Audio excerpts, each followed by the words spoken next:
Blog Talk Radio.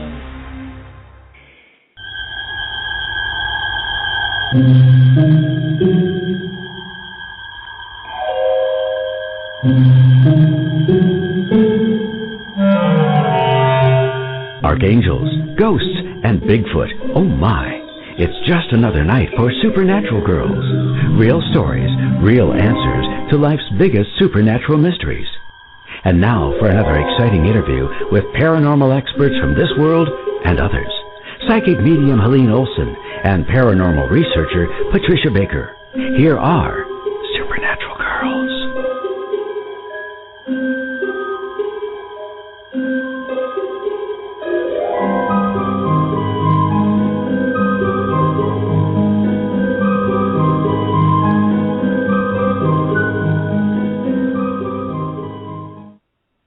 Well, good evening, everyone, and thank you for joining us tonight in another episode of the Supernatural Girls. I am Helene Olson.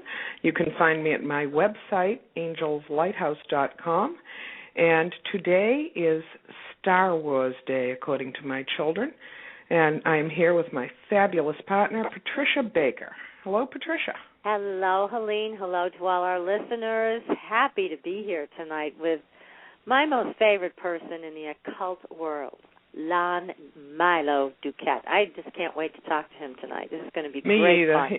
He's so much fun. But he's amazing. Brilliant.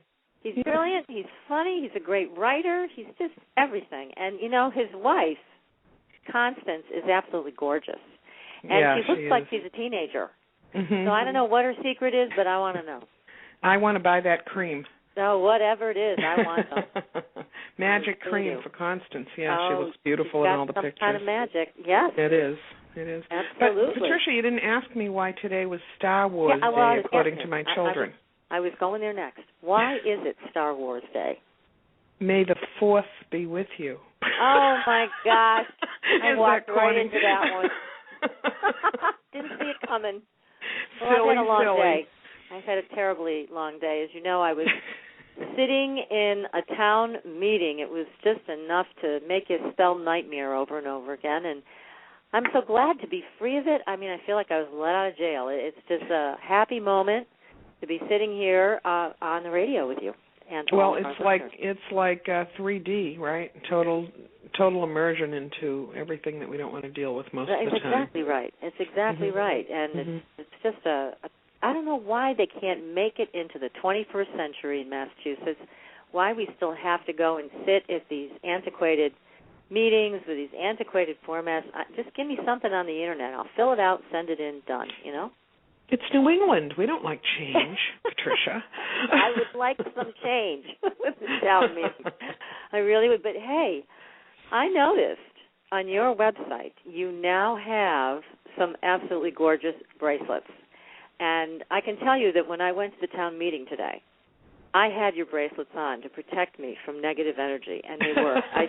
It helped me survive. It just fills your whole aura with light, Patricia. Well, you know, it really did. It really did. Yeah. But your bracelets are beautiful, and I want to encourage everybody to go to angelslighthouse.com and look at the beautiful crystal bracelets, because not only are they beautiful, but Helene has charged them with all kinds of energy from the angelic realm, and each bracelet has a purpose. So I highly recommend you go there and take a look at these gorgeous, gorgeous things and buy them. Well, thank you, Patricia. And I'm excited because it's just the beginning. I really have a lot more ideas and some more pieces coming, so it will keep changing, and I'm really excited about it. Yeah. Well, congratulations on the launch of your charged bracelets. And thank you. They have beautiful names, too, so definitely everybody take a peek at that. It's all beautiful, and it's all helpful in these challenging times. So, yes. It's interesting about the names. You know, I didn't make that up. That was given to me by my guides and angels, so kind of fascinating. It is. Yeah. It is. They're beautiful. Yeah. So I had a little bit of... I'm sorry, go ahead. No, I was just going to say paranormal news. Very exciting tonight. Well, it is. It's kind of a little sad because it's about a deathbed testimony, but at the same time, this gentleman was a former CIA official, And apparently now he is suffering from kidney failure, which, as you know, it can be terminal, and I guess it is with him.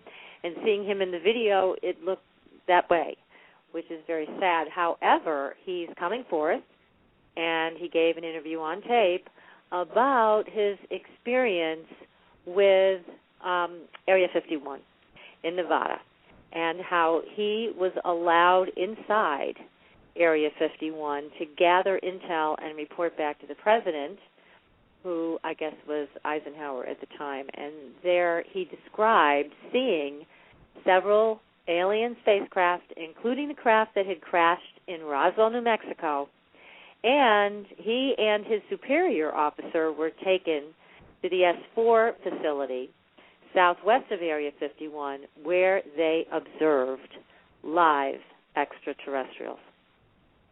So, which ones? Does it say which ones? The Grace. Ah. So, and as you know, we've had conversations with another friend of ours who was an operative, and he also said he had seen and experienced extraterrestrials, but his memory apparently had been in some way blocked. But, again, this gentleman, because of the situation of the physical deterioration he's experiencing, and he felt this information was extremely important and should be given out to the people before he passed. So there is a video. We'll be posting it on our website and in the newsletter for next week in case anybody would like to see it. And it's all about what happened. So, again, more and more information is coming out. Do you think that this is leading to full disclosure? You know, we can only hope. I mean, how long have we been talking about this, like ad nauseum? And it just seems like we make these very, very tiny little baby steps towards it, and I don't hold out a lot of hope. We're going to hear about it from the government. The only reason I think we would is if they felt they were going to be preempted. And they wanted to hang on to some little piece of power in it. That's the only reason I think they'd ever come out with the truth. Just my opinion, but hey. Well, I think that by the time they come out with the truth, everyone's going to be yawning because there's so much information about it right now. You know, it's just be like, oh, okay, you know. Yeah, you know, you're probably right. It would be like, look, we knew this all along. It's about time you guys caught up and came clean on it. But anyway, so yeah, it's an interesting situation. We're going to keep reporting on it every week. Wow, big stuff. Big, very big. Really big. Yeah. Now I'm having a brain fart as it is. There was something I wanted to tell the audience about, but I'm sure it'll come to me later. Well, how about this? If anybody has a question for our wonderful guest tonight, Lon Milo DuQuette, then please call at 646-478-0828. That's 646-478-0828, and press number 1, and you will be greeted by our lovely call screeners, Jess and Megan, and we will take your calls from there. Also in the chat room, there's a lot of people in the chat room right now, and feel free to type any questions that you would like us to ask on your behalf. We'll be happy to do that. And should we welcome our illustrious celebrated guest? Of course. Well, let's get him on the air. Good evening, Lon. This is Helene. How are you? And welcome. I'm fine, thank you. Can you hear me okay? Oh, perfect. Yes. Hi, Lon. Hi, how are you? Good. So glad you were able to join us tonight. Oh, my goodness. Angels and demons, and oh, my goodness, you are the man to talk to about these things. Oh, shucks. Well, just so our audience knows, you are a great author, 16 books to your credit, and they've all been reviewed with 5 stars. I mean, you're a great writer. You've entertained your audiences. You've not just given us all information. You've entertained us. You make us laugh. You kind of scare us a little, and it's all good. It's all good, and I highly recommend everybody go to Amazon.com and look up the long list of Lon's books. I guarantee you could buy all of them and you wouldn't be disappointed for 1 second. All of these books are great. So, anyway. Well, thank you very much for that, and I just want everybody to know that if they buy the book, they're not obliged to read it. Okay, it's good enough. They just buy it, and I made no further provisions for my family's future. So there. Well, actually, that was what I forgot. I was trying to remember a moment ago, is that we are giving away a book tonight, right? We are, from my private collection, my private Lon collection. Oh, okay. Yes, The Key to Solomon's Key, another one of all of your books I love, but this is a great book, The Key to Solomon's Key. And so, yes, if you haven't already subscribed at our website, supernaturalgirls.com, please go and subscribe, and you will be entered into a chance to win the book. Yeah, and they have to be subscribed. Once your name's on the list, you're automatically entered. So that's right. You can't just think it and it will happen this time. We just need your name on there, right? We definitely do. We need to see it right there on the screen. So we're talking about one of Helene's favorite subjects tonight with you, Lon, which is angels. And then we're going to talk about her least favorite subject, which is demons. So, well, I've changed a little bit in the last few years. I mean, I stepped over fear all that time ago, and it is what it is, Patricia. What can I say? I know. Well, you have grown a lot through the years and come to have a bit of a sense of humor with even the dark side. So that's all good. How else can you live, right, Lon? You gotta laugh. No, that's right, and I've met some pretty crabby angels and some pretty sweet demons. So and can I start with the crabby angel thing first? Okay. Yeah. A lot of people have an amazing heart to help others. They read angel cards and they do intuitive readings, and when I talk to these people, they're just so in bliss with angels, saying they're soft little teddy bears and little kitties, and they're so warm and lovely. And that is not how I see angels, Lon. Well, they are huge and fierce and persistent. They don't sort of stop. You know what I mean? Well, so who's right? Well, everybody's right. Yeah. Except that everybody's just getting a little piece of the whole story. But there's only so much that we can really wrap our meat brains around anyway.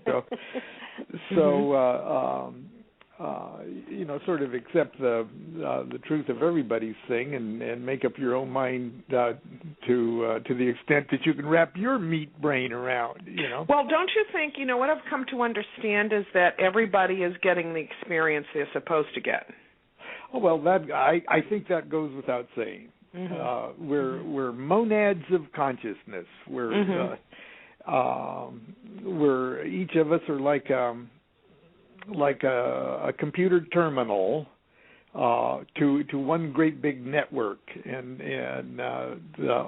only the supremely enlightened can accommodate the entire network, and everybody else is stuck with what their hardware will. Yeah. Well, it's really interesting because I use that computer analogy to a lot of people because I sometimes hear people say things like, my angel, Mm-hmm. And so I say, no, the angels are like the mainframe. They can connect to 1,000 people at once. They're just sending out rays of communication, just like an intelligent computer, That's just how I see it. The spiritual forces, period. Spiritual forces, and that would include what people call, gods, angels, divine forces, archangels, spirits, intelligences, right down to demons, nature spirits, sprites. They are aspects of natural forces. And I love the title of the name of your show, Supernatural Girl. Okay, it's just perfect because I see supernatural really as two words, or at least a hyphenated word. Oh. It's supernatural. Okay, there's nothing extra or transcendently natural. It's all natural. It's just that what we think of as supernatural is just temporarily something we're not understanding, and we're not grasping. But it is natural. It's part of the big tapestry, and I've been so impressed lately from a very right hemisphere artistic point of view with this concept of fractals. Yes. That everything we see, everything in the universe, all the natural forces and the of our dimensional reality, even it vibrates with a mathematical consistency that when you apply these mathematical principles to say art or graphic form, they make these beautiful sort of like lacy turtle like designs. And as you move the camera of your view into these beautiful designs, you see that in the little fuzzy outline of the designs, there's the exact same pattern repeated in the borders or the outline or the hairs on the skin of these giant designs. And you go in even further, and you see the same turtle-like, lacy turtle-like designs formed. And this idea that for years the Hindus have said that we're an elephant standing on a giant turtle. Oh yeah, that's right.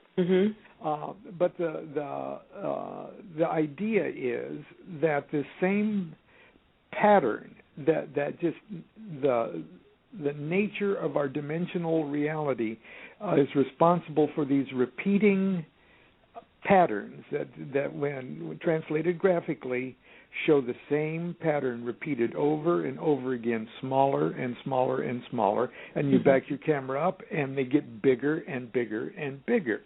Well, this is exactly the same metaphor that angels are, that spirits are. They are the totality of the supreme consciousness that is the whole cosmos, that is the whole universe, that is the whole ball of wax. It's the different angels and the hierarchy of archangels over angels and angels over intelligences and intelligence over spirits and all of that are in a way these repeating fractals, but they're fractals of personality rather than fractals of images. Do you follow me there? Yes, I do. And so when people are plugging in to a different level of consciousness like this, they may be plugging into a giant fractal that's responsible for great cosmic forces. I mean, there is probably, we break everything in nature up into four forces. The strong force, the weak force, electromagnetic force, and gravity. Well, we could look at those four forces as the classic four archangels of everybody's spiritual disciplines. We're in a reality where we at least temporarily have a front of us and a back of us and a right and a left. Okay, so we may as well call front an archangel and back an archangel and right an archangel and left an archangel and everything else subdivisions of that. And part of the big major subdivision of that is we got four fundamental forces in nature. And we could look at those fundamental forces as archangels, like the archangel gravity. And gravity AL, we'll call it the archangel gravity AL. And there's angels, smaller fractals of gravity that have more specific jobs to do in the big consciousness spectrum, or even in physics. There's the there's the angel of gravity that is a huge one that has something to do, is an expression, is a personification of how black holes behave. Mm-hmm. And then there's smaller gravity AL spirits that control the dropping of your pencil toward the center of the earth, as it rolls off your desk. There's the gravity angel of the tides. There's different little jobs. Mm-hmm. And what we're looking at when we look at huge angels are massive, incredible forces that we really are. They're awesome.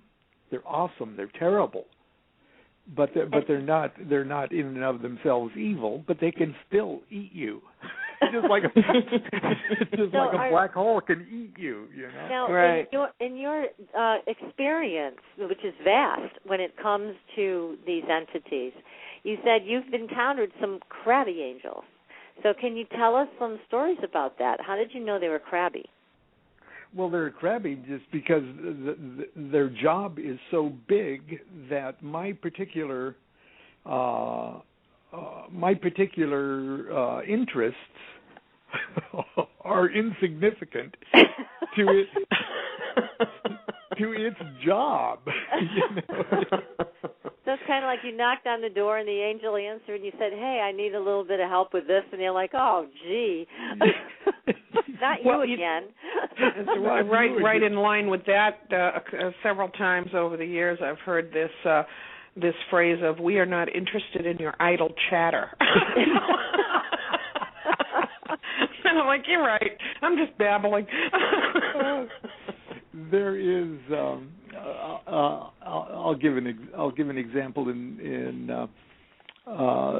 There's a branch of magic that was developed by John Dee.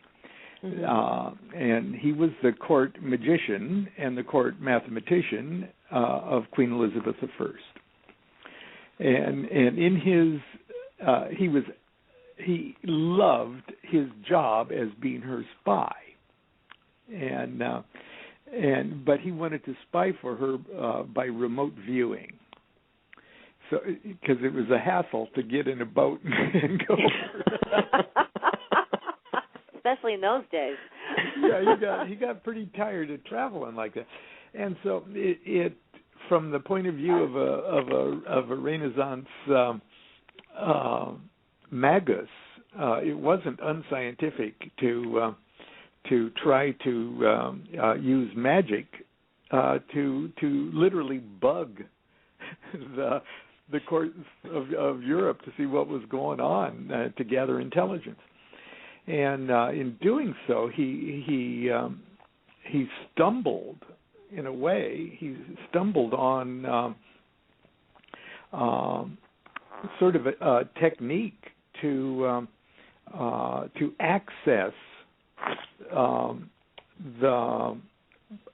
what in magical terms, to access the mind, the intelligence structure of angels, and a very, very high angels in an entire hierarchy, and little keys. He learned their language and everything else. It's quite a fascinating story.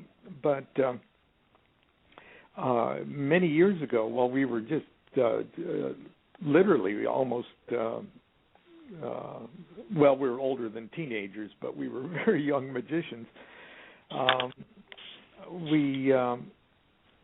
We contacted, using the Enochian language and the prescribed, very, very detailed instructions on how to do it. It's just all you have to do is do it, and the change in consciousness that it brings about invokes visions or evokes visions, and it's quite a process. But we went for the biggest of the angels that we possibly could, just to give it a try, you know, and go for the top. Yeah, we went for the top. And remember what I was just talking about, the archangels of the four directions. Okay, there's four major archangels in Jewish magical system, Christian magical system, even Islamic magical system. There's four major archangels, and they stand for the four directions, and they're attributed to the four elements, you know, fire, water, air, and earth, and we see that these four great archangels are the first fractals of the great name Yod He Vav He, which we pronounce Jehovah. So it's like they're so big, they're 1/4 of God. Okay, each archangel is 1/4 of the absolute intelligence of creation, and so you can imagine how disinterested 1/4 of the supreme consciousness might be in your problems. Yeah. They're really not going to care that much. It's not their job. They do care, but they care on such a level that it would seem like disinterest to us.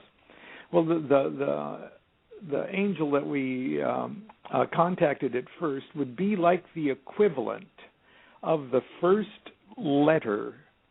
Let's say the angel's characteristics are completely expressed in the letters of their names. And the first letter of each of their name, their initial letter, contained the essence of the entire angel. Well, the angel that we called was the equivalent of a 4-letter name that was made up of the initials of all 4 archangels. Oh, my goodness. So this was mega. This is mega. Okay. And the effect of the ceremony is in a vision that it has, and when you do it with somebody else or do it in a group, one person acts as the receiver, or they receive the vision and tell everybody about it. And when you do it yourself, you get the vision and hope you've got the wit to write it down later, you know. And the angel pops up, David Wilson, who passed away just a few years ago, marvelous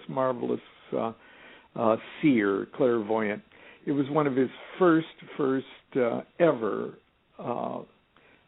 operations where he actually, you know, sat and scried or had the vision. And this is where we discovered he was such a marvelous clairvoyant. But anyway, the angel appears to him, and he describes it, and he can keep on describing the vision as it's taking place, and we can ask questions and everything through the angel. And the angel appeared as he described him sort of like a very snobby British actor. Accent and all, huh? With accent and all, very posh, and we would ask it things, and it wouldn't be like it was. Well, like one of the questions that I ask about 2 or 3 weeks into our working with this angel was, incidentally, the angel's name, the letters in the name were EHNB, EHNB. And that's the initial letters of Ex Harp Hakama Nanta Bitum, which is like the 4 archangels. And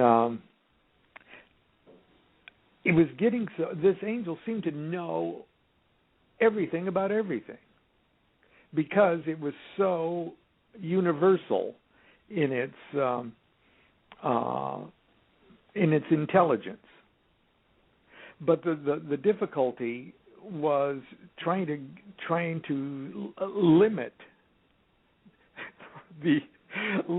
the content of the answers, because the answers were so universal that they were answering every possible conceivable level of meaning of our questions. Oh my goodness. And so we had to get very, very, very specific in how we phrased the questions. And finally I asked, because I was curious about the nature of what we all look at as previous incarnations. And I know in my head that time, as we think of it, is very fragile and really doesn't exist in the same way that we think about it, and we're obliged to think about time. Time is only real, in this one very, very narrow, limited dimension that we're in. Mm-hmm. So this idea of previous incarnations, from this point of view, it seems like there's consecutive incarnations, and the previous ones are in the past, and the future ones are in the future, but there really isn't any past or future truly the way we think of it. And so I asked this angel, are you aware of our narrow, limited ideas of our present existence and our previous existences and our future existences? Are you aware of how we view that? And the answer from this very snobby Englishman with garish jewelry was yes, I understand how you. I know how you view it, and it's almost nothing like you think. Okay. And I said, okay, I'll give you that. Okay. But giving you that, can you show us a vision of one of my previous incarnations? And he says, oh, yeah, that's easy enough to do because it's happening right now. Oh, my. Yeah. And I said, okay, show me. And David described what he was seeing in his vision, and the vision of the angel disappears, and there is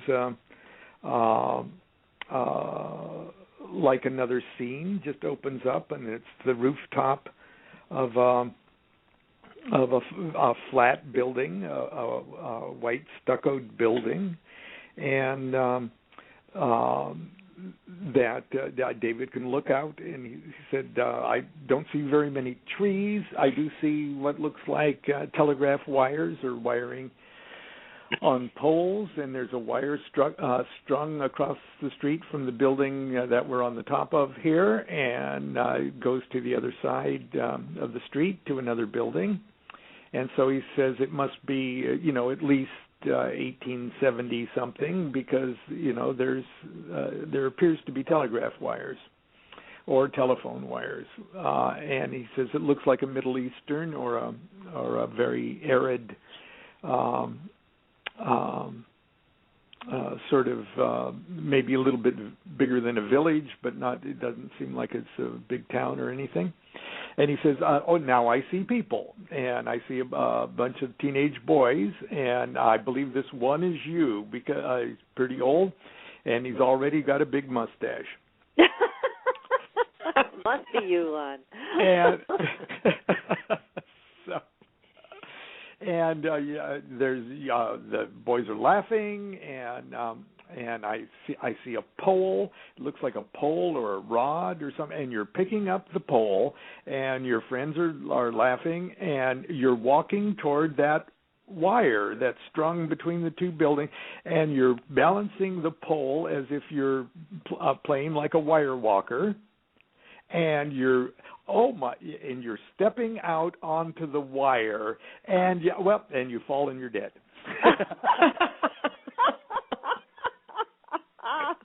So much for that life. So much. It's a short one, huh? Okay, this was probably 1980 or so when during this class. But back in 1966, when I started college, I met a guy named Ed Young, and Ed Young's father was a very famous stage hypnotist, and he had a big show in Vegas, and Ed was a kid my age, maybe 19 or 20 years old, and I went to school with him or college, and when I found out that he was a hypnotist, I said, "Oh, can you hypnotize me?" And he says, "Yeah." He says, "What I like doing is regressing people to previous incarnations." And I go, "Wow, I want to do that," And so when I was like 17, 18 years old, this guy hypnotized me and sent me back to past birth and everything, and I didn't feel hypnotized or anything, but I made up this story where I was a wire walker. Oh my goodness! And that I had a pole in my hand and I was bouncing on a wire, and I stepped out and I was looking down my nose, keeping my head erect, looking down my nose at the bar I was holding, and I was looking down through a big mustache. Oh my goodness! And I fell. Whoa! Now I had forgotten all about that hypnotic regression thing. I wasn't thinking about that. I wasn't, thinking real loud, and David picked up and read my mind or anything. Well, he may have. Who knows? He may have plucked it out, but I certainly wasn't consciously thinking about it or even consciously remembering that. But when he described what happened in the angelic vision, it all came back to me, and I said, "Oh my God, this is really interesting." And from the next 3 years, we did class 2 nights a week. And specialized in this Enochian magic, angelic communication, and so what I'm saying is, angelic contact can be extremely personal.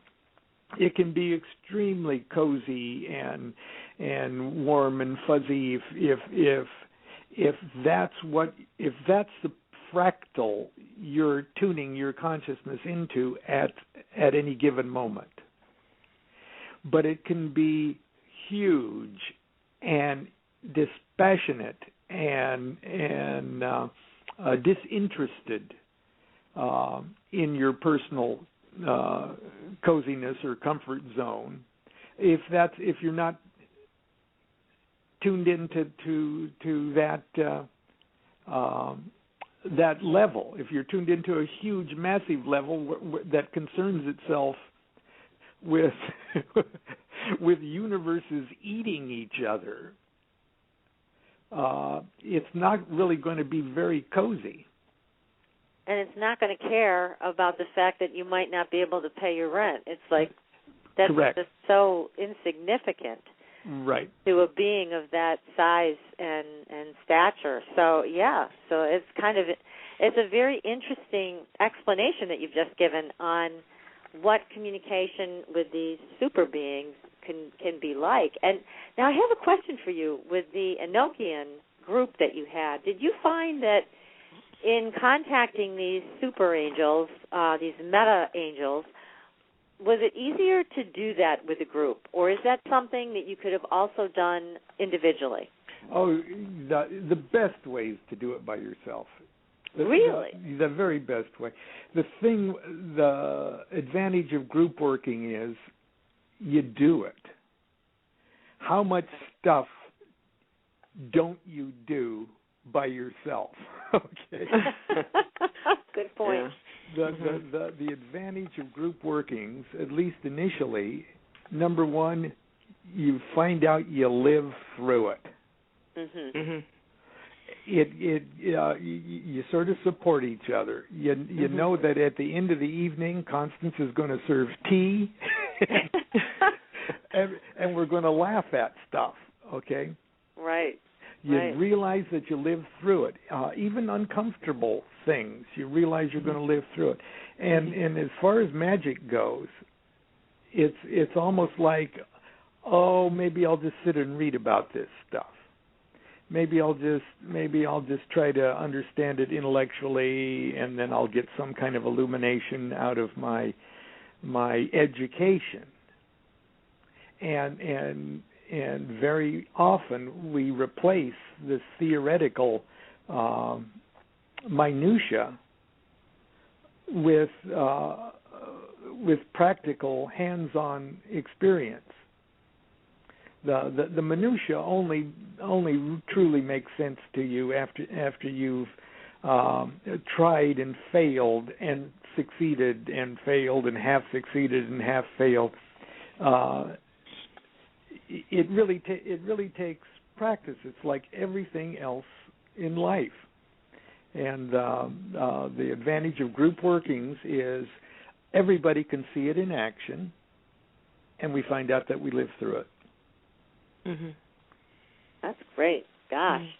Well, this is a whole different perspective on angels, and so appreciate you sharing it. We should probably take a break, Colleen. Yes, I didn't want to cut Lon off because I didn't want to. I'm sorry. It's hard for me to open my mouth and close it in 3 hours.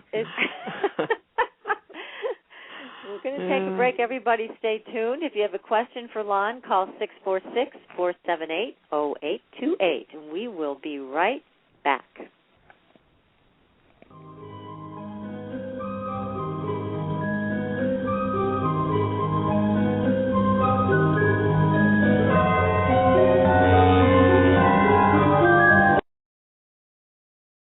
Your property tax bill. Have you seen it lately? It's frightening. Your property taxes are going up while your home value is going down. It's time to fight back and win. For the real truth about the property tax system, get attorney Pat Quintilian's book, Are You Getting Screwed on Your Property Taxes? How to Find Out and How to Fix It. Attorney Quintilian answers all your questions and gives you the facts you need to fight a property tax bill that is spiraling out of control. You'll also read about what happens to property owners who don't check their property records, only to find out too late they're taxed on square footage, fixtures, and even buildings that they don't own. Is this happening to you? Learn your rights. Buy attorney Pat Quintilian's book today. Are You Getting Screwed on Your Property Taxes? How to Find Out and How to Fix It. Available on Amazon.com. Sometimes life can be a challenge. Would you like insight and guidance to help you make the best choices right now? Contact Helene at angelslighthouse.com to make your personal appointment for a psychic reading or energy alignment. Helene is a direct channel to the angelic realm and is remarkably capable of connecting to the living as well as to your loved ones on the other side. Helene is available to clients all over the world via phone or Skype, and it's simple to set up a group reading anywhere. Visit angelslighthouse.com, where you'll find an easy way to schedule right online. And while you're there, sign up for the Angels Lighthouse newsletter and receive information on all the free energy circles, giveaways, and jewelry with a message. Visit angelslighthouse.com and contact Helene today.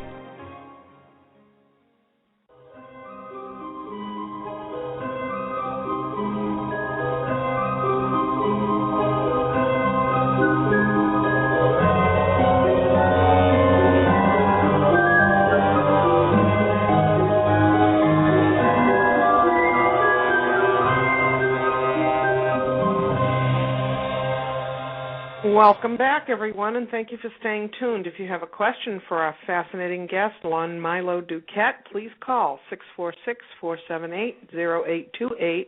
We do have a caller on the line who we'll be picking up in a moment, Lon, if you don't mind.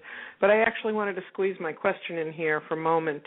There's been a lot of energy changes around the planet and so forth, and lately, myself and many others are hearing from this giant galactic cosmic energy that's coming through.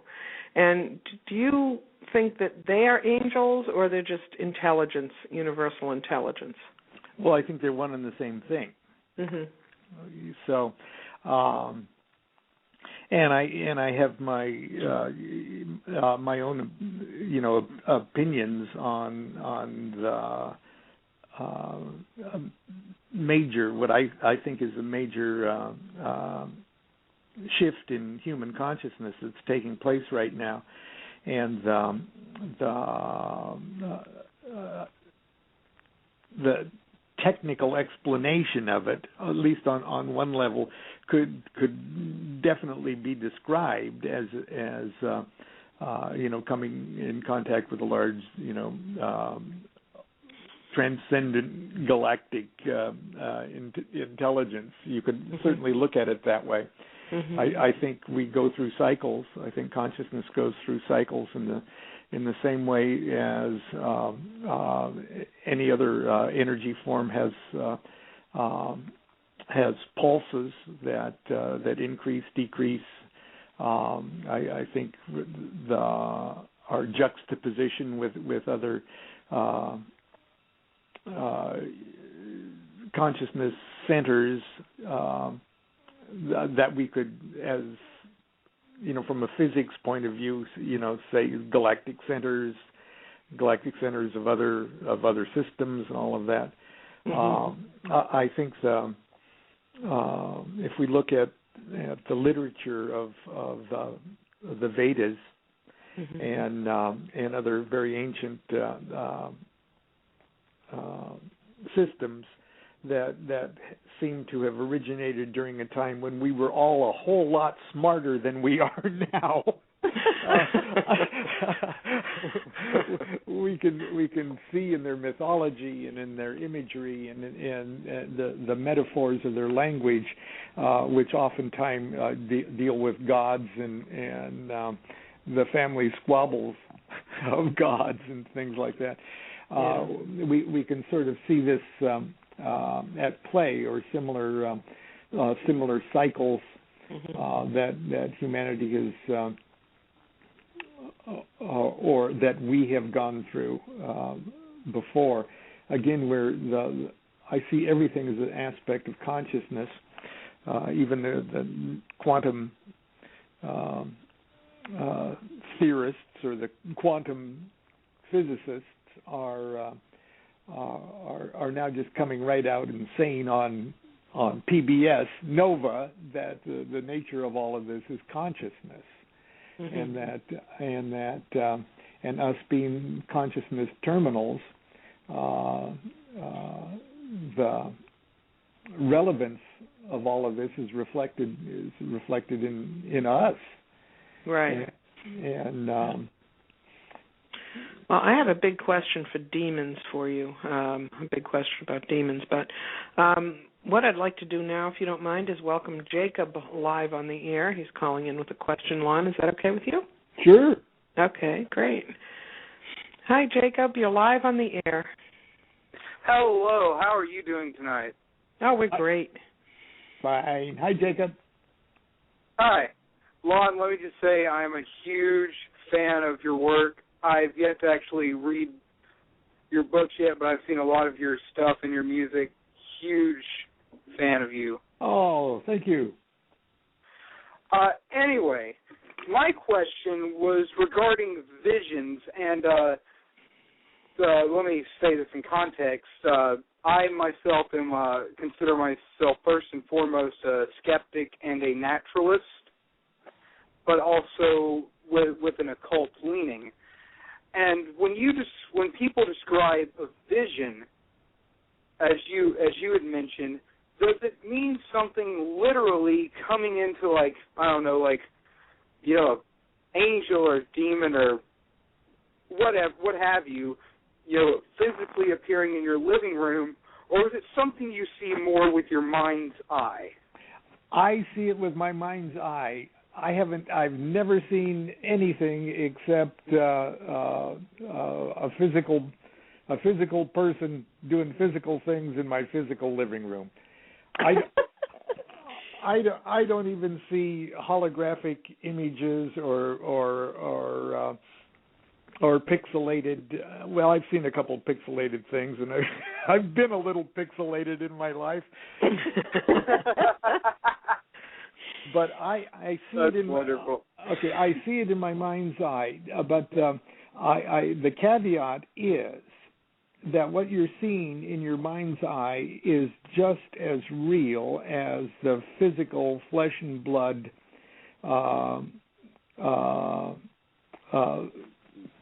person, or just as your inner temple is just as much a temple as your brick and mortar temple, and the visionary experience or the visionary skill comes in being able to shift the center of your consciousness to that mind's eye, to when you fall asleep at night, you're sitting there or you're laying there thinking about stuff, and you're awake and you're thinking about stuff, and there comes a time when your thoughts actually turn into visual things, and that's a little a border area between waking and dream state, and you're not aware of when that happens, except if you get woken up right in the middle of it and you go, oh wow, that's what happened. I just slipped between worlds there. Well, it wasn't so much as you slipped between worlds, it's just you shifted the center of your conscious focus to something else. And you get very, very good. The magician gets very, very good at identifying with the focus shift. And so what you're it's like when you in school. I just stared out the window and daydreamed. Okay, that's how I spent. We can all relate to that. Yeah, okay. I just daydreamed my way through school. But it would be like if those daydreams became the new center of my focus. And in magic, you actually the idea, the reason behind certain magical ceremonies is to open up just a very, very select and very narrow slit of different consciousness, and part of the study of magic is to give yourself a good theoretical idea of where in the consciousness spectrum that little slit is, and then you get really good at identifying it. So I'm just seeing it. I'm just a vaporous daydream, but it becomes very, very real, very, very solid. But I'm not seeing any of it with the cones and rods of my eyes. Okay. Right. And that's what had me confused, because some dude once told me that he got a Ouija board and he captured a 30-foot tall crimson demon thing, and then he found Jesus. You know. Well, good for him. Yeah, whatever floats your boat. But yeah. So that's what I was wondering, because I had a vision once while walking where an angel, a light angel and a dark angel, both side by side, showed me a church with a man beating the parishioners with a club and holding them with fear. And I was wondering, is this just my imagination, or is this something truly significant? And well, where all of this stuff takes place, the mechanics of the visionary experience is imagination.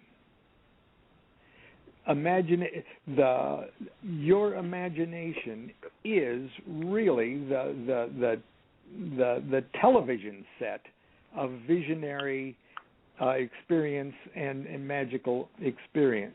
Imagination is more real than you can imagine. Okay, and we've tested it out.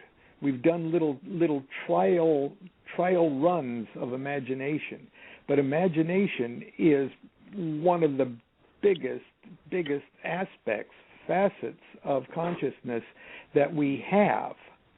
As a matter of fact, what you're thinking of as objective reality is 99.99% your imagination already. You're already holding even your mundane life together with imagination. Don't shortchange imagination. It really is your greatest magical tool. The reason that we can even deal with these abstract concepts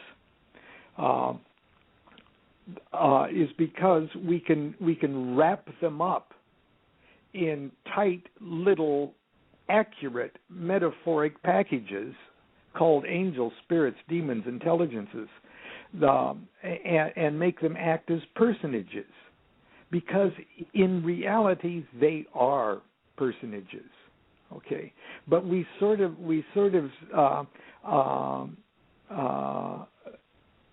if we would dissect the mechanics of it all, we would be completely drowned in the minutia of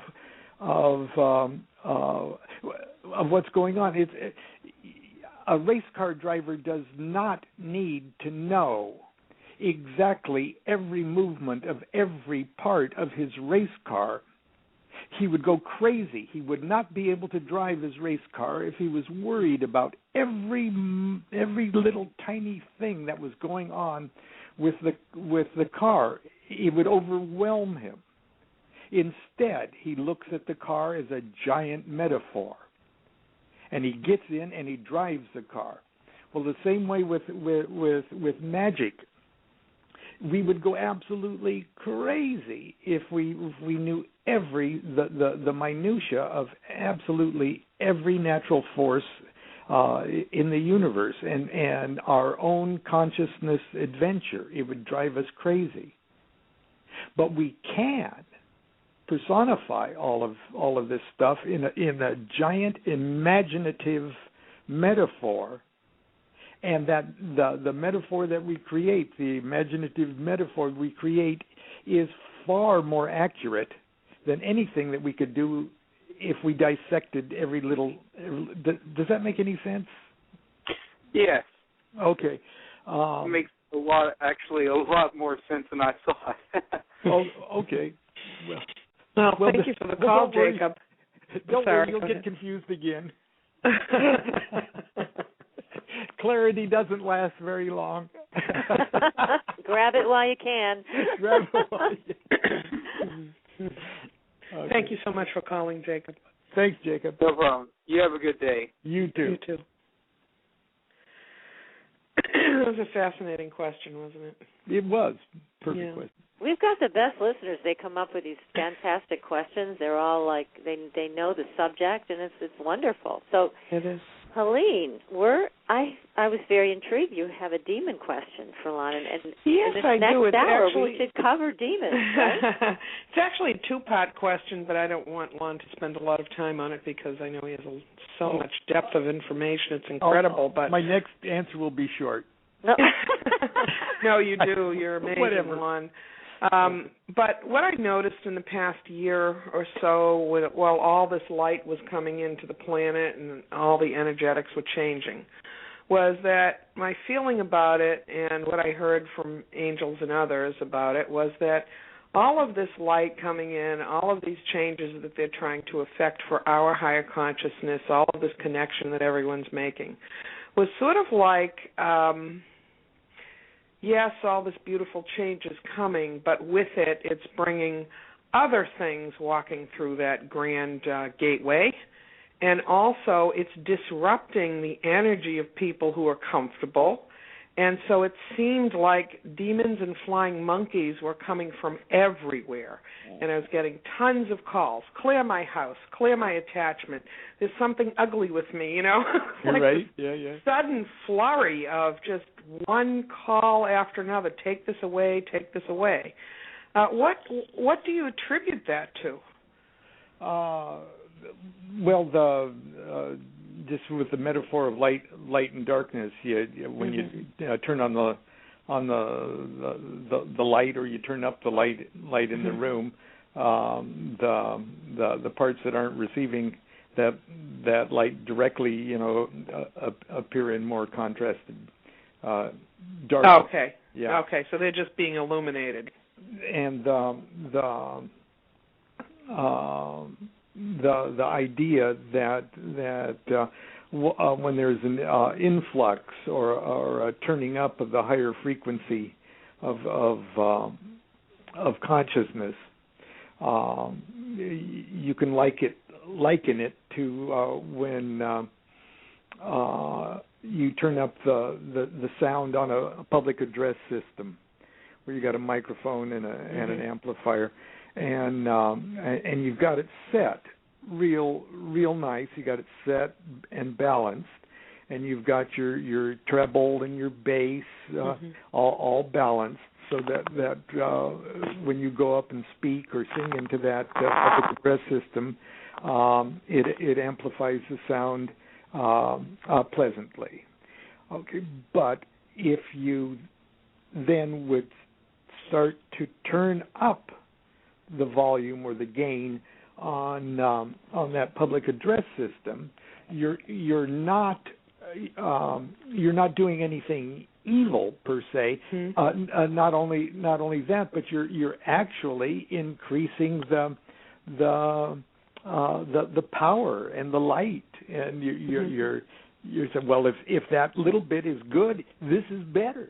Okay, and not only that, but if you take the walls out, you could hear now what was being said. You could hear it across the street or across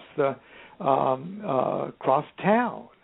Okay, but if your building is still, if the vehicle, if the container for that building is still small,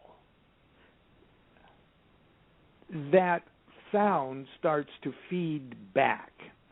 And it feeds back into the microphone, and the microphone feeds it into the amplifier amplifies it, and then it goes back into the microphone, and it goes back in the amplifier, and it becomes a terrible, terrible, unpleasant screech that your old consciousness is not used to dealing with. So it's look at your look at your cranium of your skull as that building, and you've just turned up the power.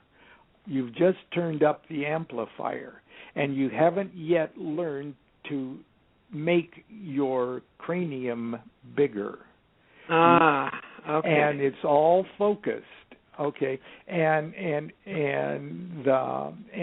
so along with all of that good new volume is coming all of this unpleasantness that comes from your vehicle not being able to accommodate the new energy, and that manifests in our lives as the demons. There's your flying monkeys. What an incredible explanation of that, because nothing was bothering me, Lon, except for calls about please help me, because I can't handle this. There's something really ugly here, and that's such an incredible explanation. Thank you. That's perfect. That sort of manifests where they say the when human consciousness undergoes a new wonderful advance in consciousness, it seems like for a short period of time at least, or for a period of time, that the smart people get incredibly smarter and wiser and everything else, and the idiots just keep getting more idiotic than they've ever been. Okay. Well, we can't tolerate some vibrations anymore when we sort of expand, right? So, it looks like a big polarity thing going on, but it's usually a good sign. Oh, that's funny. Yeah. But the second part of my question is really about another aspect of demonic energy. So it's happened to me on occasion in the last few years that people have been hit by psychic attacks from others. And I'm totally understanding that, your thought creates. It absolutely creates whatever. And so there are people who are practicing, magic, or not exactly Enochian magic, but other kinds of modalities of working with energy, and they decide that they don't like their enemy, and so they send over all this ugly stuff to the other person. Have you found that there's been an increase in that sort of thing? I haven't. Yeah. And it just may be that I am such a magical Pollyanna that I don't even rub elbows with that. I don't either, but I'm getting calls from people who have that seems to be going on, And I wish I could empathize more, but I do know that that fear is the absolutely worst thing for people who would like to start thinking along magical or spiritual lines. Oh, absolutely. And it's poison. It is. Fear is absolutely poison. And anybody that would even busy themselves with sending magical negative energy to someone else is already not a magician. Anybody that would busy themselves with that has already missed the magical boat so much that the only power that they can actually transmit is the power that their victim voluntarily allows. And there you go, right there. Because what happens is the person who receives this energy is in such a deep well of fear that they can't even climb out of it. And no matter what anybody else, any other psychic does to help them, if they can't step out of the way of that fear, it just sort of multiplies on itself. Right, and that in itself is a very real is a very real thing. It can make a person sick. It can make a person act irrationally, and it carries with it all of the negative effects of the worst of superstitious behavior. So how would you instruct someone to climb out of that well of fear, Lon? I ridicule it. Okay. I lovingly ridicule it,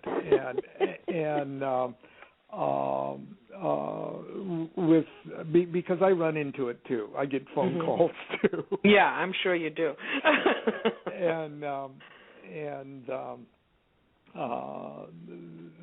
The idea, in just a couple of minutes, if I can't put it in rational, almost funny perspective, they're dealing with issues that aren't magical in nature, but they're more psychological in nature, and I've the worst case scenario when people come to me like that is my advice to just stay away from magic for a while. Magic is exacerbating certain other pathologies you've got going on, and you're not helping yourself with magic. The biggest magic thing you can do at the moment, sir, is drop magic. And believe it or not, it sounds like a cliche and everything else, but the biggest banishing that a person can possibly do with negative energy of any kind is laughter. And it's really hard, and I don't mean laughter for laughter's sake. I mean it's seeing the big joke in everything. Because there is, even the Hindus have a concept of the universal joke that you can flip a coin and say, well, for the rest of my life, I'm going to see everything as the universal tragedy or the universal joke. And because they are so infinite, both of these concepts, the universe is either complete sorrow or the universe is either complete joy. And what good does it do you to look at it as a tragedy? What good does it do for it doesn't do any good. It short-circuits you. It makes you miserable. It shortens your life. It blinds you. But to see the joy in it is transcendent. It's like bigger. The joy of life, the humor of existence is transcendent. It transcends good and it transcends evil. It turns good and evil into small g's and small e's. It's the big G. It's the big good. And it doesn't do you any good to look at things from a negative point of view. You could say, well, life all ends with death. Okay, if you focus on that, you're dead already. Yes. So why don't you just look at life is living? So just live. People ask me if I believe in life after death, and I said I believe in life after life, Yeah. Exactly. From a rational point of view, I can't explain life after birth.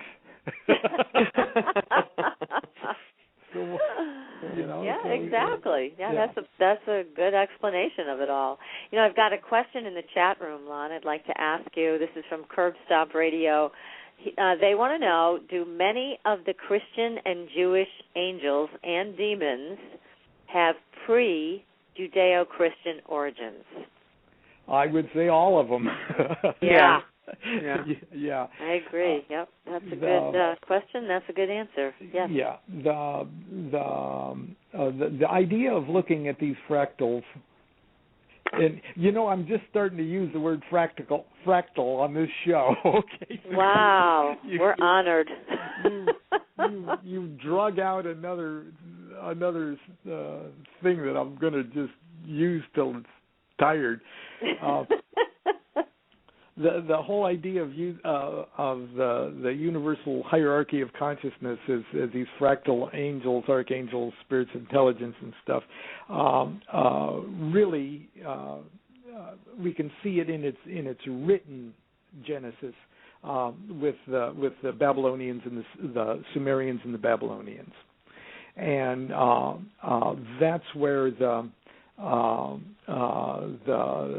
Greek and the Hebrew Kabbalists got their spiritual worldview that in turn informed the Christian worldview.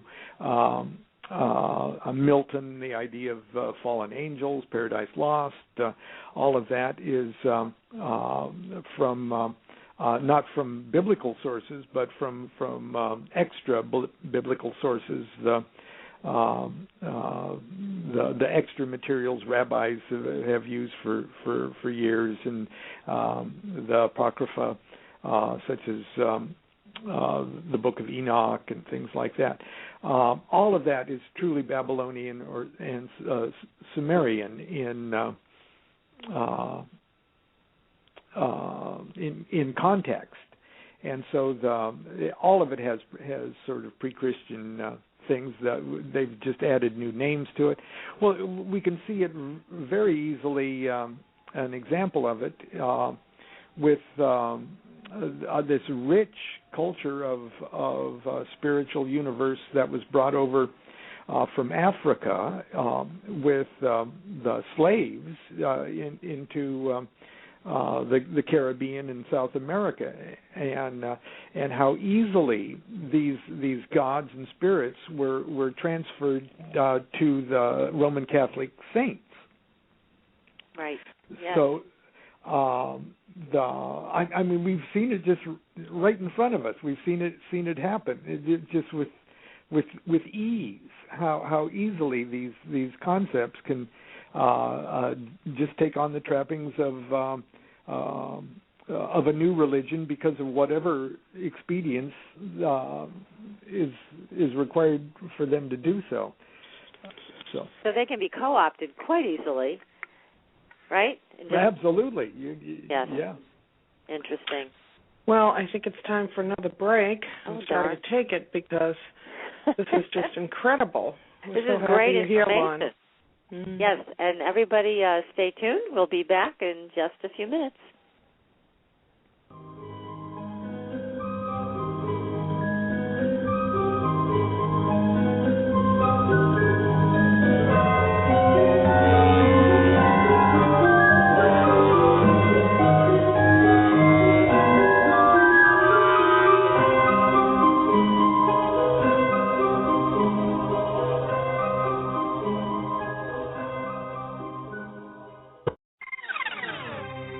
Sometimes life can be a challenge. Would you like insight and guidance to help you make the best choices right now? Contact Helene at angelslighthouse.com to make your personal appointment for a psychic reading or energy alignment. Helene is a direct channel to the angelic realm and is remarkably capable of connecting to the living as well as to your loved ones on the other side. Helene is available to clients all over the world via phone or Skype, and it's simple to set up a group reading anywhere. Visit angelslighthouse.com, where you'll find an easy way to schedule right online. And while you're there, sign up for the Angels Lighthouse newsletter and receive information on all the free energy circles, giveaways, and jewelry with a message. Visit angelslighthouse.com and contact Helene today. Your property tax bill. Have you seen it lately? It's frightening. Your property taxes are going up while your home value is going down. It's time to fight back and win. For the real truth about the property tax system, get attorney Pat Quintilian's book, Are You Getting Screwed on Your Property Taxes? How to Find Out and How to Fix It. Attorney Quintilian answers all your questions and gives you the facts you need to fight a property tax bill that is spiraling out of control. You'll also read about what happens to property owners who don't check their property records, only to find out too late they're taxed on square footage, fixtures, and even buildings that they don't own. Is this happening to you? Learn your rights. Buy attorney Pat Quintilian's book today. Are You Getting Screwed on Your Property Taxes? How to Find Out and How to Fix It. Available on Amazon.com.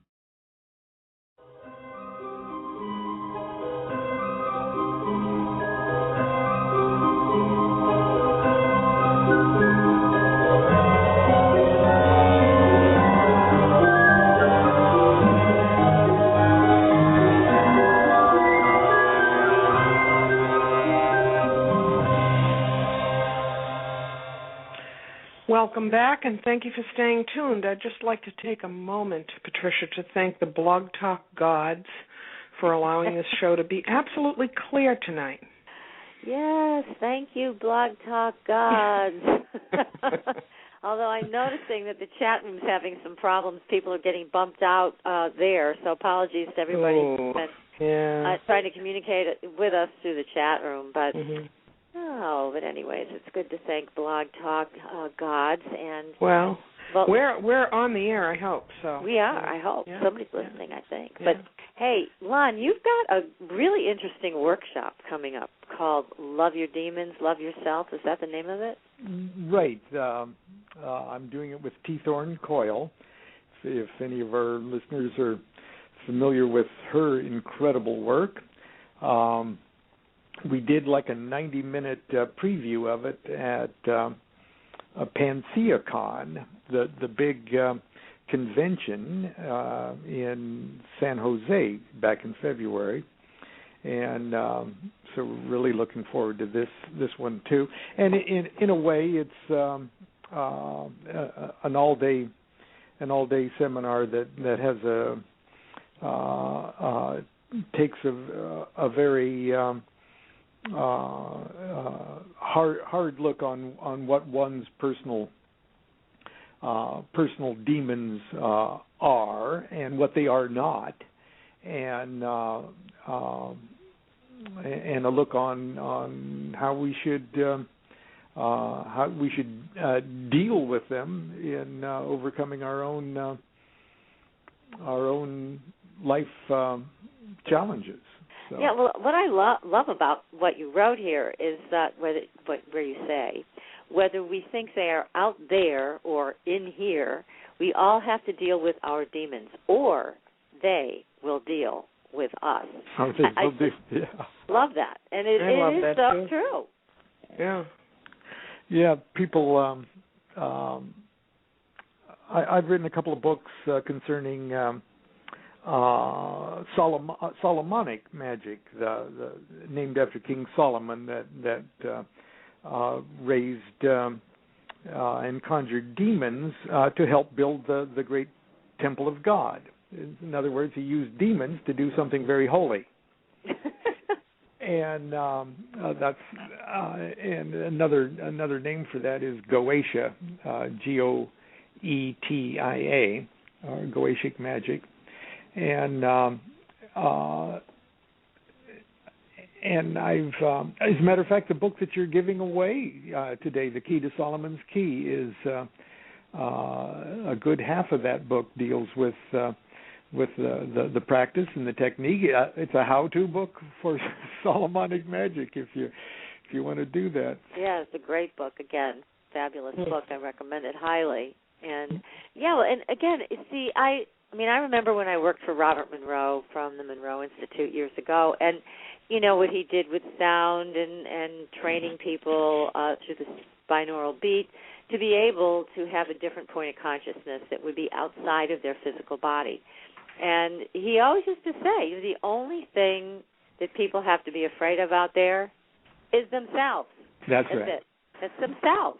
Yeah. And all these demons that people think they're seeing, or these attacks that they feel that they're having, could these not, in fact, just be aspects of their own consciousness that they haven't owned? As a matter of fact, I can't think of anything in the entire universe that isn't an aspect that you can perceive that isn't already an aspect of your consciousness. I wrote a book called Low Magic, and the subtitle of the book is "It's All in Your Head. You just have no idea how big your head is." Yeah. And the idea is that for all practical purposes, there is no outside of yourself.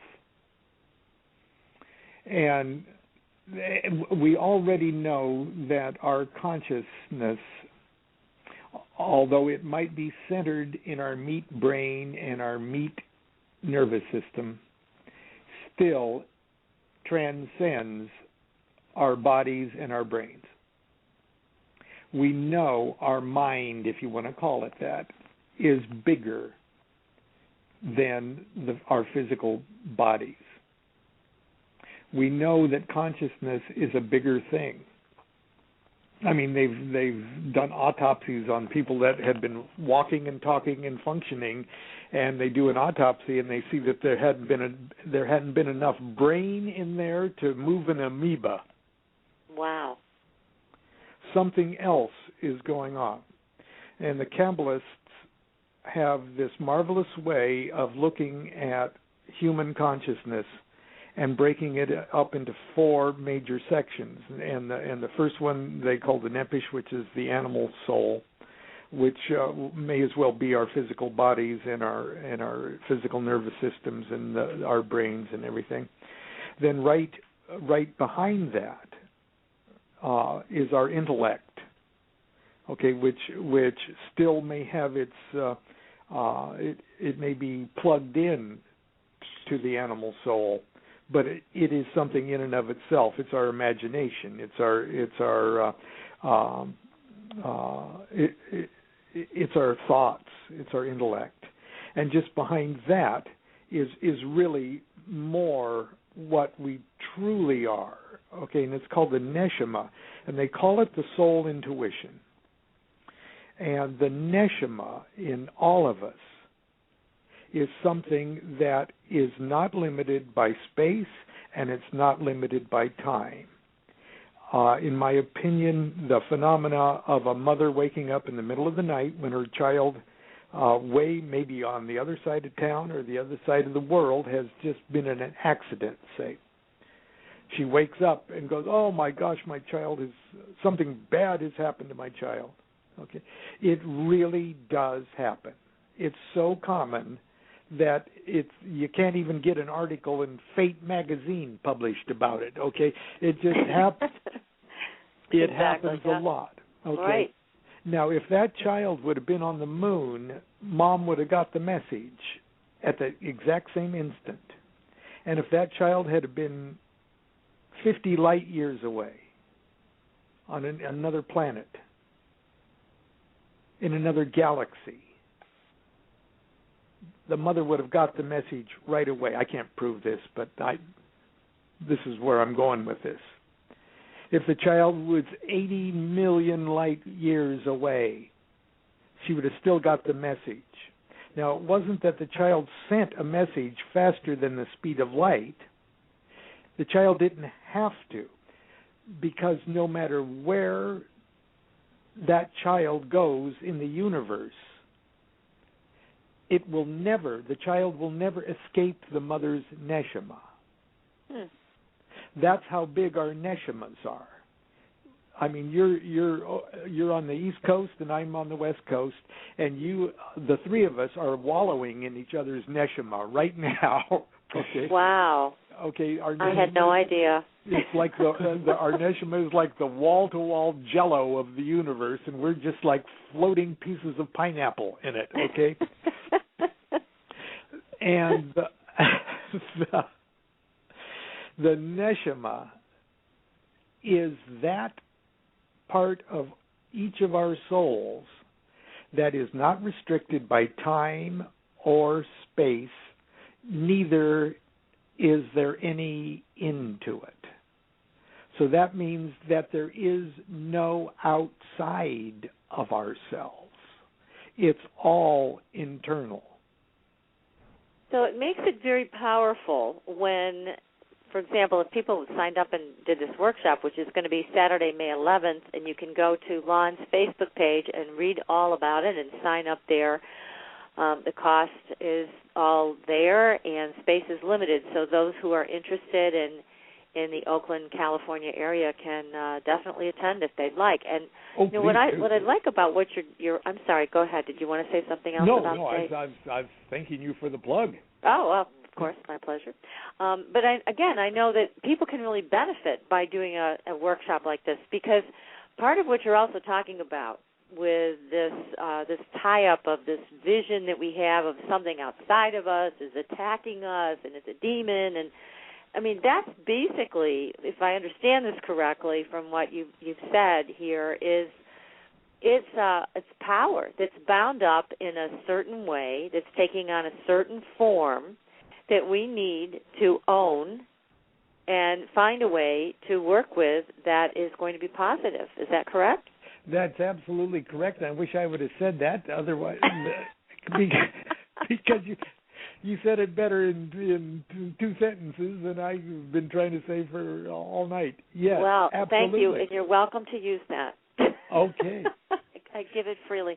But I do think this is so important, because with our shadow side, which is what a lot of psychologists call it, or, magicians are calling it the demons, it's still about ownership. It's still about understanding why these things are in our energy or why we're feeling attacked in some way, and then getting the tools together to be able to work with this energy and to make it work for us. I mean, because I really love what you say, that if you don't deal with this, then they're going to deal with you. They're already dealing with you. Yes. They already are.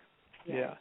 People, sometimes are very surprised when I say on occasion to do something, some heavy lifting in my magical life, I will evoke one of these demons and send it off on an errand.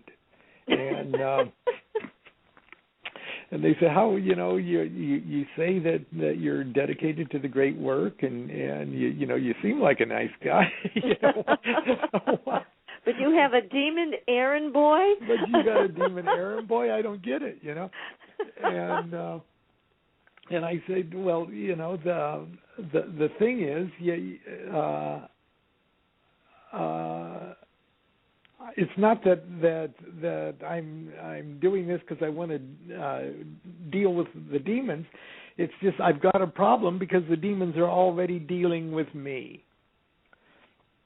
And the idea is get them working for you rather than working against you. They're just blind forces. And the thing is, you've got a couple of these blind forces that are working against your best interests. They could just as easily work for you. It's like on Academy Award night, a movie star gets the Academy Award, and they thank everybody in the movie. They thank the makeup person, and they thank the writers, and they thank everybody. Well, they're only thanking those guys because they won the Academy Award. Those same people could have just sabotaged the whole project. Yeah. The makeup person could have made them look bad. The writers could have written a bad movie, but no. Some great will put all of these workers together toward a very, very positive end. And that director or that producer was the magician, who was responsible for whipping all those people into line. And sometimes he had to be rough with them. Sometimes, right. Sometimes it had to be tough love. Mhm. And exactly. sometimes there's some of them he had to like bribe. There's some of them he had to threaten. There's some of them he just had to reward. There's some of them he just had to smooth with. Each one had a different way they needed to be handled in order to work for the project. And that's just what these Goetic spirits are. At the moment, they're people that already should be working for you, and if you don't have a handle on them, they're just expending their blind energy along the lines of least resistance in your life, and that is seldom for your best interest until you direct them. I love that. See, that's a perfect explanation of what I think everybody deals with. Whether they want to get conscious about it or not, it's another thing. But certainly you have a pathway to handling this type of energy. So it's not working against you and not just a blind force that's flying around you. Yeah, I love that. That's great. Now, remember a few years back when you first contacted me about my book, My Life with the Spirits? Oh, yeah, I love that book. It's my favorite book, everybody, and you all should go buy it and read it. And if you know somebody in Hollywood, tell them to make it into a movie. My Life with the Spirits is my favorite book. Well, I think it's my favorite, too. But there was a story when I was a very, very young magician. My financial situation was just so terrible. I just had gotten out of the music business, and I was really not prepared for anything else in life. I wasn't trained to hold a job even, and things were. And Jean-Paul was just like 3 years old, and we were very, very poor and hungry. And it looked like I wasn't even going to be able to pay the rent and everything else. But I was getting into magic, and I was looking at this process of Solomonic magic, and there's a whole list of 72 demons that can do stuff for you. And one of them seemed like he was pretty harmless and could give me the dignity to feed my family and stuff. So I decided to evoke this spirit, and this was against my teacher's, my magical teacher's wishes, but I was desperate, and so I evoked the spirit into a triangle, and nothing seemed to be happening,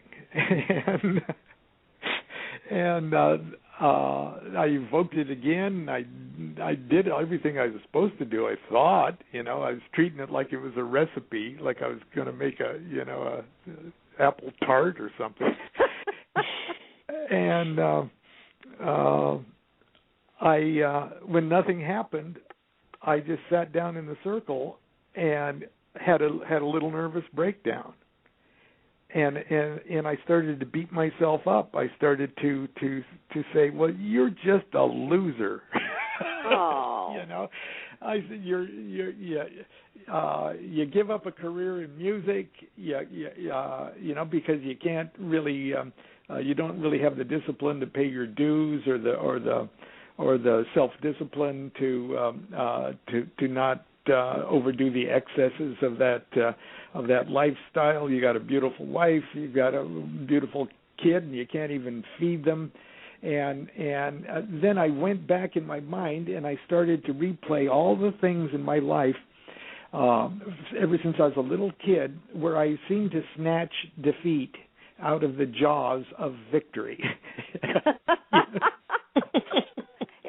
Kind of backwards. Yeah, and my whole life is just a litany of these indolent moments of me having the world at my feet and then just blowing it. Ugh, painful. And I started to beat myself up over that. And as I was beating myself up over that, I looked into the triangle and I did see something start to pixelate in the triangle. point is, I pulled out the demon. I pulled it out of my own neshama, my own animal soul. I found what the problem was. I found out why I was broke.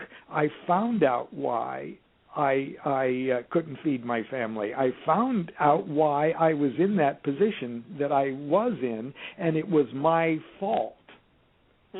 I identified the demon in me, and I had the right to evoke it because it was already mine. It was all, that's right. I pulled it out of my own soul, if you will, and I threw it in the triangle, and I saw what the problem was, and the problem was me, and my name was the name of that demon. Wow. And then I realized exactly what these things are. I realized that the reason this spirit can help me is because the spirit is the reason I've got the problem. And it's all in my own lap. It's all me. And so for the first time in my life, I've identified my problem, and I had the opportunity to externalize it, to have a conversation with it, to talk to it, to tell it to get its act together. And it was the first time that I'd ever had that conversation with myself. And how empowering. My goodness. I mean, that's a real transformation, and it's very empowering when you can have that moment of clarity and actually see something that's been sabotaging you all this time. Right. And well, I go on to tell how that all manifested in my life and everything. But and people say, well, was that just a psychological thing with you, or was it real? I said, no, you don't understand. The psychological thing is more real than you can possibly imagine. And well, of course, because it's the one thing that's really making things happen, and right. Especially if it's hidden and doesn't have a name and doesn't have an identity that you are aware of, it makes it even more powerful, right? It makes it even more powerful, yeah. And dangerous, yeah. Right. So giving this air to breathe and being able to name it gives you power over it so that you don't have to suffer the effects anymore.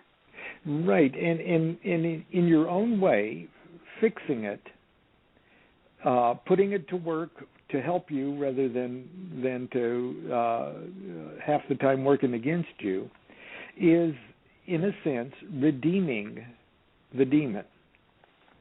The Eliphas Levi, the famous 19th century magician, had a poem called The Magician, and he said their faces and their shapes are terrible and strange.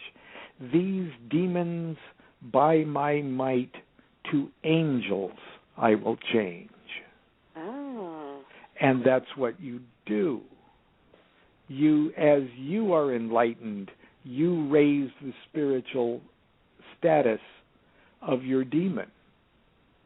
You save, you redeem the spirits beneath you. Your idea isn't to take something out of hell and put it to work with you and send it back to hell. Okay? Okay. You transform hell. You take it with you. Eventually, you turn all hells into heaven.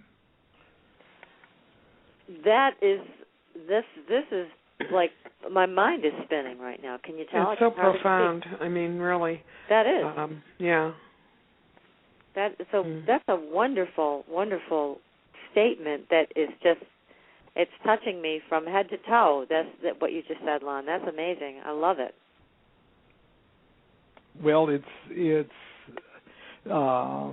people call that type of magic low magic and infernal magic, but to tell you the truth, magic doesn't get any higher than that. It's as high as it's the highest spiritual discipline as any of them, and it's got a bad reputation because it's a rough crowd that you deal with at first. Yeah, that is a rough crowd. But when you put it into this framework where you are responsible for raising these demons up and transforming them into angels, I mean, my goodness, I mean, I'm just thinking of the imagery with that alone, the power of that. And instead of banishing them or sending them into the fire or whatever, this whole transformation aspect is just, that's the way to go. That's where the power is. Yeah. Well, that's. Are you going to write a book about that? I think you should. Yeah, I'm still trying. I think you just found your next book, or at least I found one I'd like to read that you wrote. I mean, really, because it just, to me, this is so inspirational on such a deep level. Don't you think, Colleen? This is really great. It's inspirational, but it's also a very, I think, difficult concept for people who are already rigid in their thinking to wrap their mind around. That's for sure. Yeah. Yeah. Because we have this very defined concept of good and evil. Right. And, the idea of going into a reform school and transmuting everything into love and light, people will say, I'm not going near that, I'm not touching that, that doesn't exist within me, which is what I've heard from many people. And so it's a really difficult concept, I think, for people to understand, really, in its elevation of what it really is. Well, the best that you can do is understand it yourself. Mm-hmm. And through the example of your own light bulb going off, you lighten up everybody else as much as they're capable of being lit up. Yes, that's true. so that's true. I like helping people, and I have friends and acquaintances, and to tell you the truth, I love absolutely everybody and everything. And there's only so much that I can do, even when people ask for my input and my help. If they really don't know what they're asking for, there's only so much I can do besides just love them to death, Well, there is no magic wand. The wand is within ourselves, Yeah. Yeah. Well, and, I mean, again, what you're addressing is something a lot of people don't want to hear, which is self-responsibility. I mean, people don't like that. They want to hear it's somebody else's fault. It's coming from outside. Right. They don't want to take responsibility. When you talk about we are so much in terms of consciousness, and a lot of people don't want to go there because, again, the responsibility comes right along with it. Right. And it's the difference between an adult and a child, I think, in terms of the adult taking responsibility to raise their own vibration, take responsibility for their shadow side, for their whatever you want to call it, mm-hmm. whether you call it demons or shadows or whatever. There's a certain responsibility that you take in as an adult and work with. But when you're a child, you just want to say, hey, you did it to me. There right. it is, the demon outside of me. It's attacking me. It's this, it's that. And it's not to say that these energy systems aren't real. That's not what I'm saying. Right. I know they are. But it's what do we take responsibility for in the way we work with them. So I think that's more the thing that people have a real hard time with. I know, and when you think about it, we're very, very lucky that our lives have been such that it put us in a position where we can at least appreciate the big picture. And not everybody can. It just might very well be that everybody's just this time around in this little trap of dimensional space time. They've got other things to work out, and they work out in the way that that they have to do it. I mean, I've just been very lucky in my life because I was trapped into that very narrow, inflexible, dualistic trap. I was as stuck there as anybody. I was just lucky to be. I don't know if you call it audacity or just youthful folly, whatever it was. I stumbled into a great, from my point of view, a great truth. Well, you have, and again, I love what you're saying about all of this. I feel that between your fractal explanation today that you started out with, and where we are now, you've really imparted a tremendous amount of information and knowledge to us and our audience. And it does, this is what I love about this show, because you and our other guests come on the show, and they really make us think about things a little differently, or a lot differently.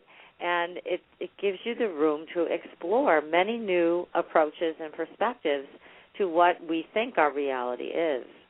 And it's wonderful. It's like going on a big vacation every time we come on the show and there's somebody new who's going to talk about a new, exciting adventure. And your life, Lon, has been quite an adventure. And it's just amazing what some of the things you've done. You're now doing singing. I mean, you've gone back to your roots as a performer, and you're getting booked in, places in New York City and L.A. It's like, how are you doing this? It's so crazy. It's just, I never expected a fifth midlife crisis. And you have a CD available, so if people want to listen to your music, they can purchase that. Right. I got a couple of them, and they're working on a third. So tell us the names of your CDs and where we can buy them. The first one is called I'm Baba Lon. Cute. And the other one's called Baba Lon 2. You like that, Baba Lon? And the photo cover on that is awesome. I love it. So I've got 8 arms like Shiva. Mm-hmm. Mm-hmm. And you have a third coming out when? I got a third coming out. It should be out by by fall, because I've only got one more to record, and then we've got to get it mastered and everything. So it should be out late summer or fall. I'm not sure what the name of it's going to be, but it's some more of my wilder and more blasphemous one. So it'll be for the real fans. The hardcore Babylon fans. Right. Oh, this is great. Now let me ask you, so you said your favorite book of all the books you've written, which are so many, 16 total, is My Life with the Spirits. Is that what you'd say your favorite is? My Life with the Spirits is still my number one favorite book, yeah. I love that book. And this is a book, everybody, I want to tell you, when you read it, you will laugh out loud. I mean, when I picked up this book and started reading it at night, my husband's like, what the heck are you laughing about? I mean, I would just burst out laughing, and your writing is just phenomenal, and I can see why people liken your writing style to Mark Twain. You're a great storyteller, and you really tickle my funny bone, and I know everybody else feels the same way who reads your material. There's so much humor. And it goes back to what you were saying about, see the joy, see the joke in the universe rather than the tragedy. And your books are just like that. I mean, they're filled with humor, filled with great information, and I highly recommend all your books to everybody listening. They're all worth buying. And as Lon said, you don't have to read them, but just buy them. Oh, bless your heart. So, my goodness, will you please promise us that you'll come back? Because I know we didn't even get to do the Enochian Angel call tonight. Oh, I'd be happy to. I love talking to you guys. Oh, right. Thank you. Yeah, I would love to hear the call again. It was so beautiful the last time you did it. Yeah. Yeah, We'll do an Enochian. We'll do an Enochian thing next time. Well, we really should, because I know that right after we did that show, I believe for what was it, for the December 21st, you recited all of the Enochian calls. Yeah. And that was amazing. I mean, I got up and did this, I don't know, it was the middle of the night or early in the morning. Right, it was pretty late, yeah. Yeah, some ungodly hour, but that was okay because it was phenomenal. It was just a real life-changing experience to hear you recite each and every call, each and every level being opened for the Enochian angel calls. It was just great. So I really hope someday, and I know we've talked about this before, you'll put that on a CD. Oh yeah, but that's not quite in the works, but it's definitely in the plans because I got to do it while I'm still vertical. HBO is forever.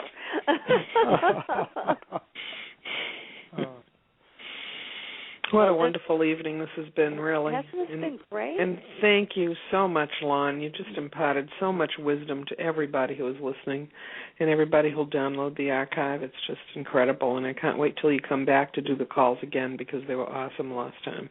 Well, it's been nonstop fun, and thank you guys so much for inviting me on. Well, thank you, and our love to you and to Constance. Okay, I will. Yeah. I will hug her for you. Please do. Thanks. Please hug that beautiful lady. Thank you so much, and hug yourself too. I will. Good night, Lon. Thank you so much. You bet. He's just such an awesome guest. I'm just so honored that I know this man. I mean, he is remarkable, just remarkable. I mean, he's so talented in so many ways and really brilliant in the way he's able to put words on these metaphysical experiences. I mean, you know how hard it is to talk about the angelic realm, about it's difficult. Demons, it's entities, difficult. Whatever, and he really knows, the right words to say, and it just starts to make so much sense, doesn't it? It does, but the thing is that he's so deep into this. He's been doing this all his life, and it's got to be, over 30 years anyway, if not 40. And so the thing is that I really think that people who are listening to this tonight really have to go over some of the material and some of the things he said again, because stepping out of fear is the most important thing anybody can do to change their life, to change their perspective. And when you step out of fear in connection with any entity that you see, it's just total freedom. It's total freedom to be able to laugh in the face of whatever you see and accept it as an aspect of yourself. And then, you know what happens after that, Patricia? What? It doesn't bother with you anymore because it can't get anywhere. That's right. It has to change into something else if it's going to stay in your field. So absolutely. And again, that's such great wisdom about finding a way to deal with the fear, because the fear is toxic and it attracts other toxic things, which you don't want that, right? No, we don't want that. No, I don't either. No. So who's our next fabulous guest? Oh, my goodness. Next week we have Chantal Monty, and she is she lovely? She's lovely. She's an expert in Kundalini. She's going to talk about the chakras, Kundalini, manifesting, oh my God, awakening. We have got a great guest coming up in Chantal. She's really profoundly knowledgeable about higher consciousness. She's so knowledgeable. And will give us her own unique perspective on that. And I'd have to say it's in alignment with what Lon was talking about. Very much so. And she's also going to help callers who call in and want to know maybe where they're blocked, where they have a chakra issue. She will help them identify it. So it's going to be personal. People call in, they want their chakra questions answered. And then we're going to have a general overview and great information from Chantal next week. That'll be a ball. I know. It's going to be another wild time. Well, it's springtime in New England, and we're happy. We hope we were live on the air tonight, Patricia. No, really. It's always good to help with that. Yeah. And it's been a blast. It has. Thank you. Thank you, Patricia. Well, good night. Good night, Patricia, and good night, Good night, Helene. Good night, everybody.